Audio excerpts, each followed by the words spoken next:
ဒါကတော့တကယ်လို့မင်းတို့နဲ့အီတာချီတာမတည်ခဲ့ရင်ဘာဖြစ်မလဲဆိုတဲ့ဇလန်ပဲဖြစ်ပါတယ်ဗျ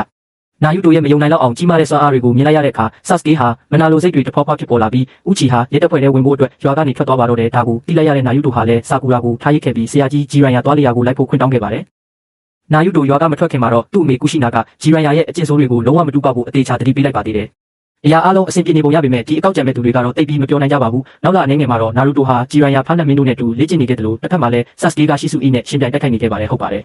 မဒီလေးဆာကူယာကလည်းတခုခုအတွက်ပြင်ဆင်လေ့ကျင့်နေခဲ့တာပေါ့ရွာကိုပြန်ရောက်တဲ့အခါမှာတော့ဆတ်စကေးကသူ့အဖေကိုသူဟာမကြခင်မှာအီတာချီကိုကြော်တက်တော့မှာပါလို့ကြောဝါခဲ့ပါတယ်ဒါပေမဲ့ဖူကာကူကတော့စကားပဲများမနေနဲ့မင်းမှာဘာရှိလဲဆိုတာလက်တွေ့ပြဆန်းလို့ပြောလိုက်တာကဆတ်စကေးရဲ့တန်ရာပေါ်စားနဲ့ပတ်လိုက်တယ်လို့ပါပဲဗျာနာယူတိုရွာကိုပြန်ရောက်တဲ့နေ့မှာပဲအဖွားကိုတယောက်ကိုအနိုင်ကျင့်နေတဲ့နင်ဂျာတစုကိုတူတာစီလိုက်ပါတယ်မအံ့ဩပါနဲ့အဲ့ဒီအဖွဲကိုဥဆောင်နေတာကဆတ်စကေးကိုယ်တိုင်ပါပဲ